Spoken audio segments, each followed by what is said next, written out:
Well, hello, lovely people. I hope you're having a stupendous day today. We're here thinking about your next work in the class, and we're going to really get to the task of writing at this point. And we're going to be starting our literacy narrative um, here, and it's going to be based upon things that we've already been discussing in class. So it's not like you have to start a whole new train of thought or a new way of thinking. This literacy narrative is going to hopefully come organically out of the information that we've been working on so far and the ideas of the class. So some nuts and bolts of things is that it's due Wednesday, August 7th.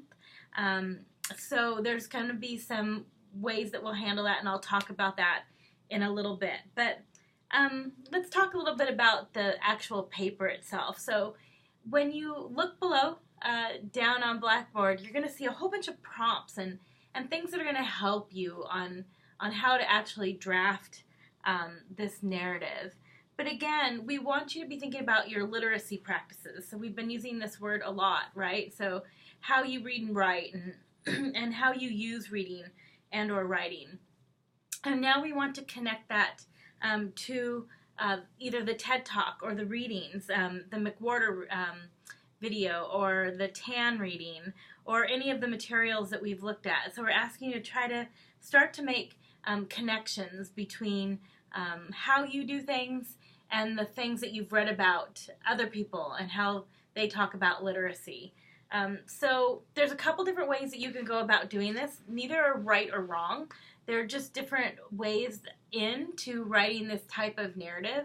Remember, narrative is just a simple word to say the story about you, right? It's like a narrator or how we narrate something. It's also a story.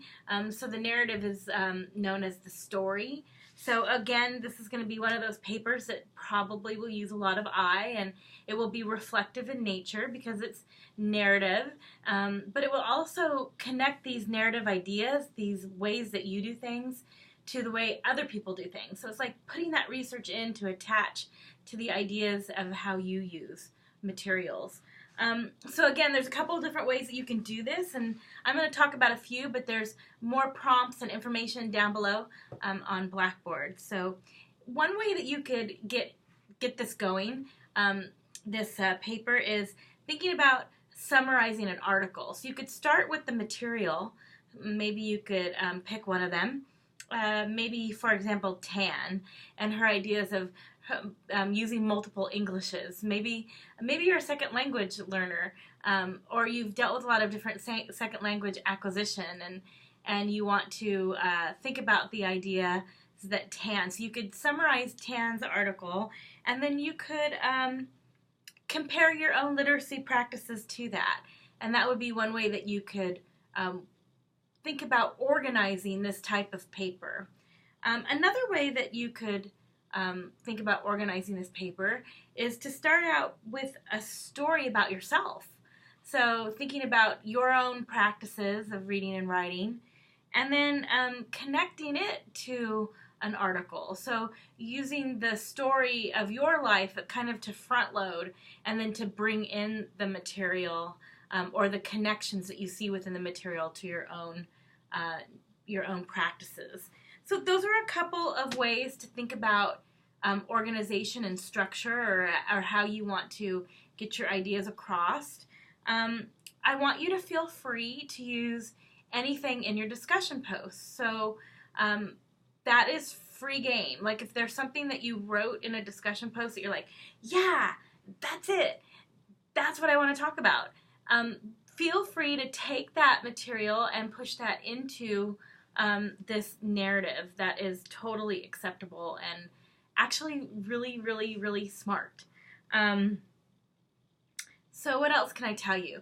Let me think of a couple other things or strategies. So let's talk about how long.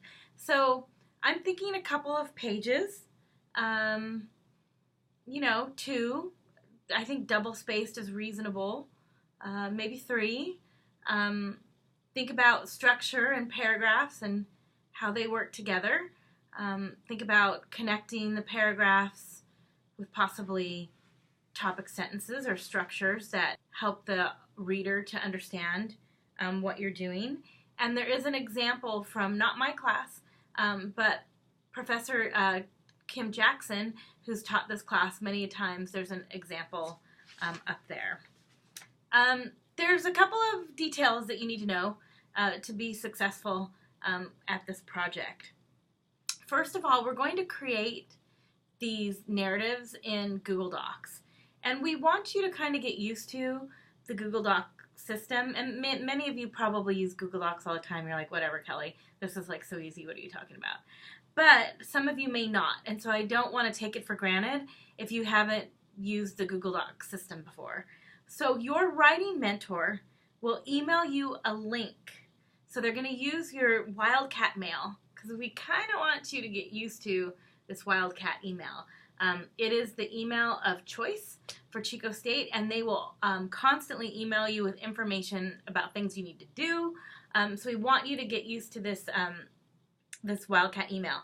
If you don't like to use your Wildcat email, you can forward it to your email of choice, but you need to do that yourself through your portal. Anyway, going back, the mentor, your mentor will email you an email, and in that email there will be a link to a Google Doc. And what we would like you to do is to open up that link and to go ahead and write and edit your document into that link. When you've finished writing your document, and I would be thinking you'd be using regular college practices, right? Like you'd write it and then you'd reread it and you'd edit it and you'd make some, just revisions that you would do yourself within the paper.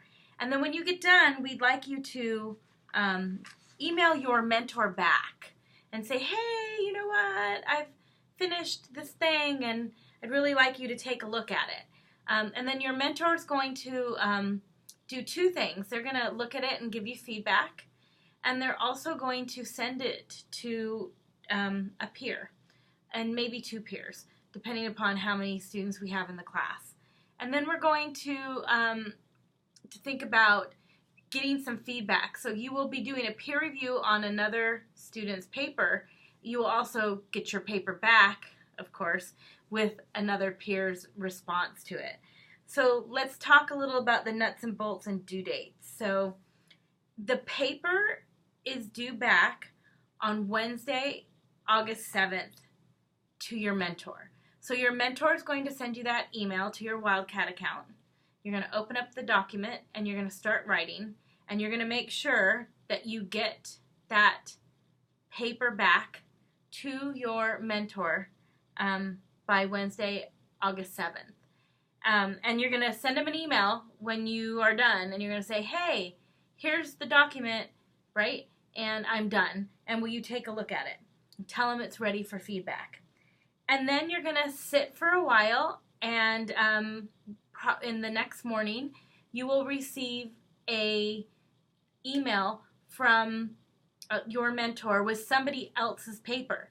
And then you're going to give feedback on that paper. And here's the only tricky piece, is that the feedback to your peer will be due on Thursday, August 8th, but instead of midnight, our regular time, it's due by 4. And that's so we can get it back to your, the original writer, and then they can do some revision on it. So there's a little couple of tricky things there. So again, let me just go through it one more time. I know I'm being redundant, but I tend to want to be clear. You will get an email soon from your mentor with a link to the Google Doc. You will then write your paper, just a couple pages, and you will turn it in by Wednesday, August 7th at midnight. And by turning it in, what I mean is that you will email your mentor back and say, hey, my Google Doc is ready, and would you please give me feedback on my essay? They will start to give you feedback on that, and they will also send your essay to a peer.